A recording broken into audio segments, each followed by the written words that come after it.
राजनगर विधानसभा क्षेत्र के बहुजन समाज पार्टी के प्रत्याशी और भाजपा के पूर्व जिलाध्यक्ष रहे डॉक्टर घासीराम पटेल ने भाजपा पर जमकर निशाना साधा है। उन्होंने कहा कि राजनगर क्षेत्र के सारे थाने ठेके पर चल रहे हैं और भ्रष्टाचार का आलम जबरदस्त मचा हुआ है। यही वजह है कि जनता परेशान है और जनता की आवाज को सुनकर उन्होंने चुनावी मैदान में कदम रखा है। गंज में चुनाव प्रचार के दौरान बड़ी संख्या में उनके समर्थक भी साथ में मौजूद रहे। मीडिया से बातचीत करते हुए उन्होंने भारतीय जनता पार्टी पर जमकर भड़ास निकाली। जी घासीराम जी, किस तरीके का चुनाव प्रचार चल रहा है, समर्थन जनता का कैसा मिल रहा है? पहले तो आपको मैं बहुत बहुत धन्यवाद देता हूं कि आप यहां तक आए, आपने मुझसे सवाल पूछा। मैं सुबह से और शाम तक चुनावी प्रचार में रहता हूं और माहौल तो आप जान सकते हैं, लेकिन एक बात अवश्य कहता हूं कि जनता सिर्फ चुनाव लड़ रही है। बीएसपी का मैं सिर्फ कैंडिडेट हूं, मेरे पीछे जनता चुनाव लड़ रही है बीएसपी की।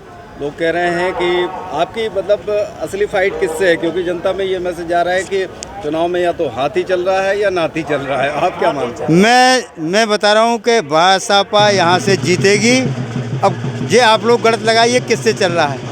आप पुराने भाजपाई हैं, क्या वजह रही कि आपको जो है पार्टी छोड़कर और फिर बसपा का दामन थामना पड़ा? वास्तव में भारतीय जनता पार्टी के जो वास्तविक नीति और नीयत दोनों में परिवर्तन हो गया है और इनकी नीति ठीक नहीं और नियति ठीक नहीं, आज दोनों में परिवर्तन है। इस वजह से भारतीय जनता पार्टी के छोड़ने का कारण है। दूसरा, आज मैं बताऊं, प्रशासन में जितना भ्रष्टाचार भारतीय जनता पार्टी की सरकार के समय अभी 18 से हुआ है, इतना शायद कभी आप लोगों को भी देखने को नहीं मिला होगा। चाहे थाना हो चाहे तहसील हो, सब एकदम सब जो है ठेके पे चल रहे हैं। आज एक कोई ऐसा थाना नहीं है जो ठेके पे ना हो। आपके क्षेत्र में बीडी शर्मा सांसद रहे हैं और लगातार उनका दखल रहा है, तो अगर देखा जाए तो पिछले 5 वर्षों में विकास की अगर बात की जाए तो कितना क्या भाजपा सरकार ने कुछ दिया है या फिर यूँ ही है?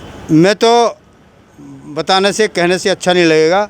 आप जनता के बीच में जाइए, एक भी कहीं कोई विकास हुआ हो, आप सांसद निधि उठा के दिखवा दीजिए। अगर एक सरपंच को ये पंचायत में बता दे कि सांसद निधि यहाँ लगी है तो मैं बताऊँ। गरीबों को अन्न जो है जो मिलता था वो बटा है, 1 महीने का चढ़ा देते हैं और 2 महीने का पीछे अगले वाले का गोल कर देते हैं। ऐसे मतलब इतनी भ्रष्टाचार की कोई सीमा ही नहीं है। भारतीय जनता पार्टी के जो प्रत्याशी हैं गांव में सुनने को मिला है कि जो बुजुर्ग हैं उनसे व्यवहार ठीक नहीं है, बातचीत करने का तरीका जो है, बीच में भी कुछ एक केस आए थे जो उनके साथ में रहते हैं, क्या कहेंगे आप? उसी का परिणाम तो है। हम सभी लोग जितने पुराने भारतीय जनता पार्टी के वरिष्ठ लोग हैं, वो एक भी भारतीय जनता पार्टी के आज साथ में नहीं है। और अगर आप साथ में दिख भी रहे हैं तो वो किसी लालच के कारण दिख रहे हैं, मन से नहीं।